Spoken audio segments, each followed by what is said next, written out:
Hi, welcome to this segment. How is my hand position? This segment will focus on what you already know, and that is the positioning of the hands as you hold the clarinet. First of all, this is just a review for most of you, but let's just check that hand position. We'll start with the right hand and how the instrument is held. As you can see, all put together here, the right hand itself is holding the instrument, balancing it, and we'll start with the fact that your thumb is holding the thumb rest here. The positioning should be that your thumb should be right about where the thumb rest should be right about where the thumbnail meets the skin. Get a good shot of that right here. Okay, and then we should think about rounding our fingers so that we form perhaps a C shape or U shape in this way, or if you want to think about holding a cup of some sort, something that's round. So going back to that right hand thumb, putting it there, and then coming around to make sure that the first finger covers or hovers over the first hole or first ring in the bottom joint here, as such. The second finger, second ring, third finger, third hole or third ring. Okay, now we'll talk a little bit about your pinky keys. There are 4 down here, and I simply refer to them because this is the right hand. I refer to this first key that's closest to your ring finger, the R1 key, or the right hand key 1. Okay, and then right below that, this is your G sharp, A flat, D sharp, E flat key. And right below that is your F, C key. We call that one R2, or right hand 2 key. And then if you go back slightly to your F sharp, C sharp key below, that's your right hand 3 key.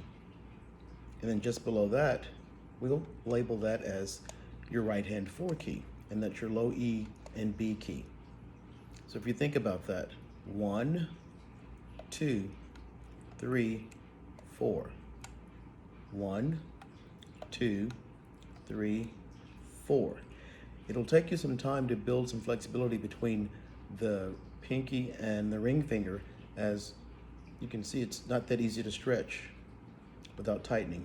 So as you do so, as you move back and forth between your right and pinky keys, you should make sure that the other fingers stay in place in their position so that they're always covering their holes. Okay, once again, review 1, 2, 3, 4. Okay, and we've got that U shape between the thumb and index finger. Your knuckles should be raised a little bit, never relaxed or collapsed. And you should make sure that the ball of your finger, the pad of your finger, fits into the ring or the hole. Okay, as such. So, a great way to check this is simply press and squeeze. Press and squeeze. Press and squeeze. And then if you look at your fingers, you should see an imprint, the ring. I don't know how well that's going to come out, but your ball of your finger should fit right into that ring, and you should see an imprint on your finger as you release it. Okay? That way you know you're closing your holes or sealing those holes completely. Okay? And then you practice going up and down. And we use the FC or R2 key as a guide key is to rest our pinky. So 1, 2, 3, R2.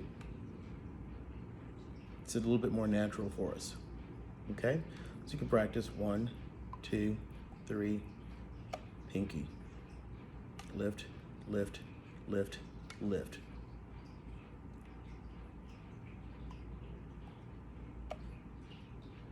Good. Okay? Practice that slowly every day. Reinforce that, making sure you're covering those holes. Okay, let's go to the left hand. So if you look at the back of the instrument, we have the thumb hole and the register key here. Okay? So that register key is at, if you're looking at a clock, 12 o'clock. Okay? And your thumb hole's right below. As you position your thumb on that thumb hole, you should try to position it at maybe somewhere between 12 and 1 o'clock. Somewhere between 1 and 2 o'clock. If the register key is 12, you want your thumb to be pointing between 1 and 2 as such. Not straight up. That's incorrect. If you look at it that way, that would be incorrect. So you want it to be slightly slanted this way. Okay? So that when you roll around to your first ring, that's your index finger in the left hand, you skip the closed hole, or the closed pad there, and go to the next open ring, 2 and 3. Okay? Now the third one has no ring around it, it's just wood. Your finger is actually touching, coming in direct contact with the wood. And again, thumb, 1, 2, 3. We'll talk about those pinky keys in the left hand. Your left hand pinky will utilize 4 different keys here. 1, and again, for the sake of numbering and ease, we'll call this left hand 1 or L1, which is your low E, B key. And then right behind that is your F sharp, C sharp key. We'll call that one L2, or left hand 2. And then the one that's usually the most difficult to get to, that's your low F, C key. We'll call that one L3. And the last one, which we won't utilize when we're playing with all the fingers down, is 4. That's for C sharp, and that's only used when you've got all of the fingers down in the left hand. C sharp, G sharp key. So let's just focus on 1, 2, and 3 in the left hand. Now you will only use these keys, pinky keys in the left hand, when you have all the fingers down in the right hand. Okay?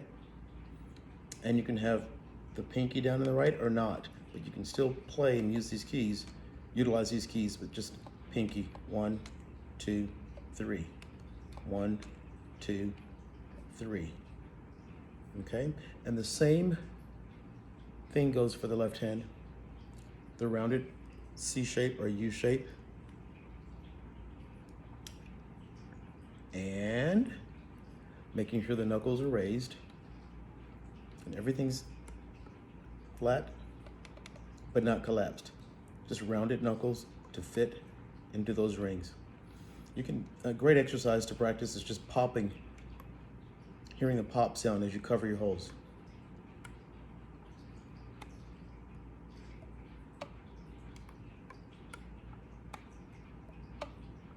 It's easier for you to hear it when you're doing it on your end. Okay? So keep those fingers relaxed, but keep them rounded all the time. And make sure the ball of the fingers fit into a ring or a hole. And again, lifting should be from the back of the finger as such.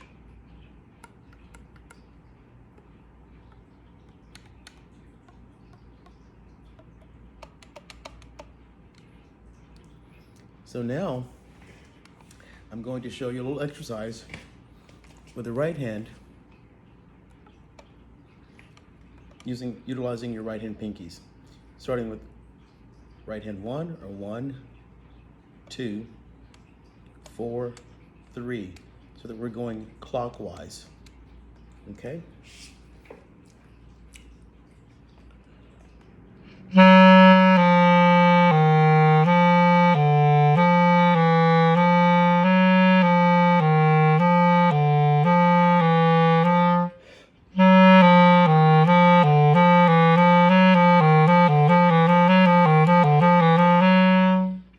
And then you can do the opposite and go counterclockwise, so that you start with R1, or right hand 1, and go to 3, and then 4, and then 2.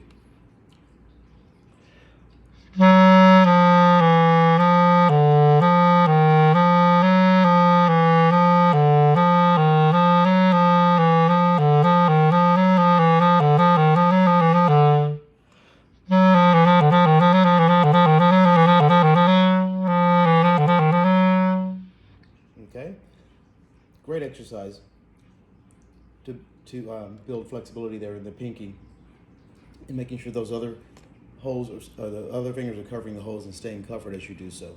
But this exercise has to be done slowly, okay? Same thing with the left hand. We're gonna do L1, L2, L3, then back to L1, L2, L3. Remember, we're not going to use L4 here because we only use L4 when there are no fingers down in the right hand.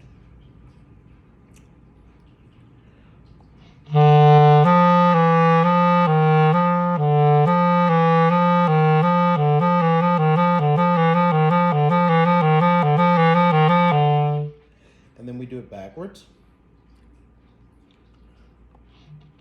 Backwards would be left hand 1, left hand 3, 2, 1, 3, 2, 1.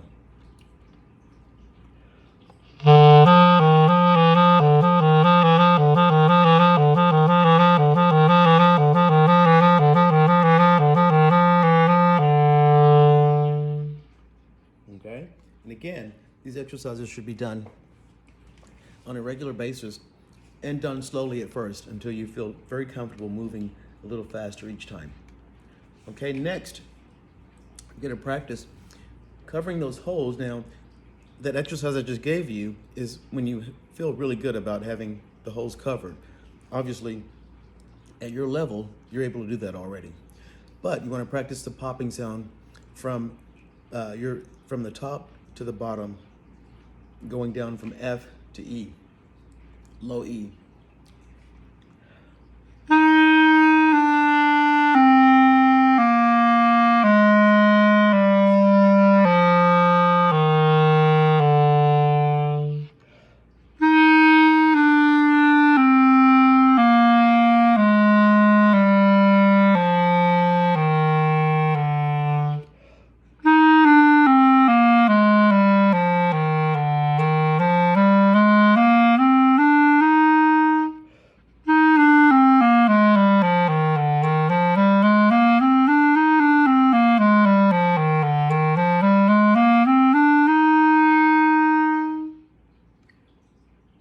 Okay? Again, practice that slowly, and then making sure that those holes are covered each and every time you play them. You pop that finger down to close them. Listen for the pop to make sure the holes are being sealed completely. You do this when you practice any downward motion, scales, or whatever you have to do. Now let's talk a little bit about your posture and how one sits, how one should sit. Now, there are various ways to do this, depending on you, your need, and your program that you're involved in. The very basic way of teaching good posture is just sitting straight up with your back erect. Let's see if I can get this to show a little bit of my back.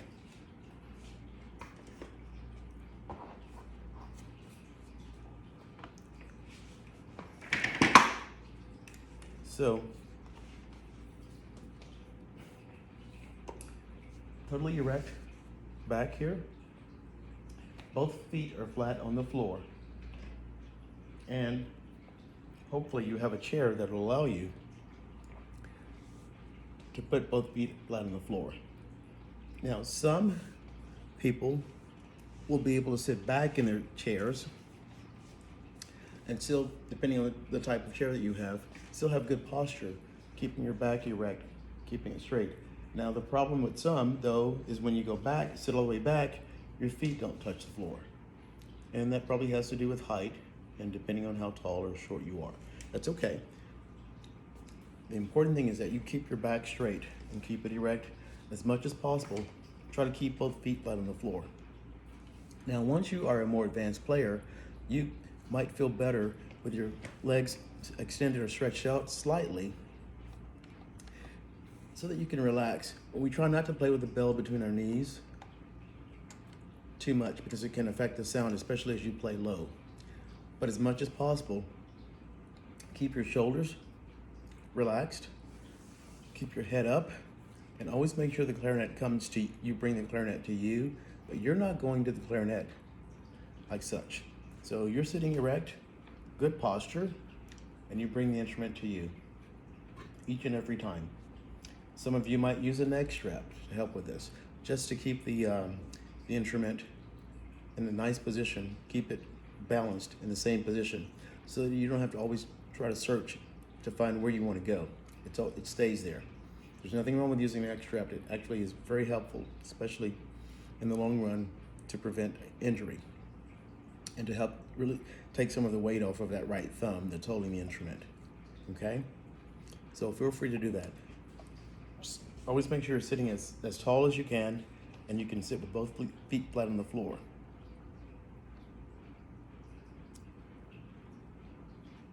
Practice your breathing with good posture. You'll always be successful. Alrighty. So, review. Hand position. Right hand, fingers. Right hand pinkies. 1, 2, 3, 4. 4, 3, 2, 1. Left hand. 1, 2, 3, 3, 2, 1. Knuckles are raised, slightly higher. Round it, fingers, the ball of the fingers fitting into the rings or the holes. You're listening for that popping sound as you do so. And then you always have good air when going back and forth, up and down. Making sure you're sitting up erect. Shoulders relaxed. Back straight. Okay? Good sound every single time. Practice these exercises going from high to low and then back up. Same thing can be done with when adding a register key. Okay? Good luck to you, and I hope you continue to play clarinet and be successful. Practice every day, and slow practice is the best practice always. I hope you've enjoyed this session on what you already know. Just reinforcing what you already know with hand position and posture. Thank you. Bye-bye.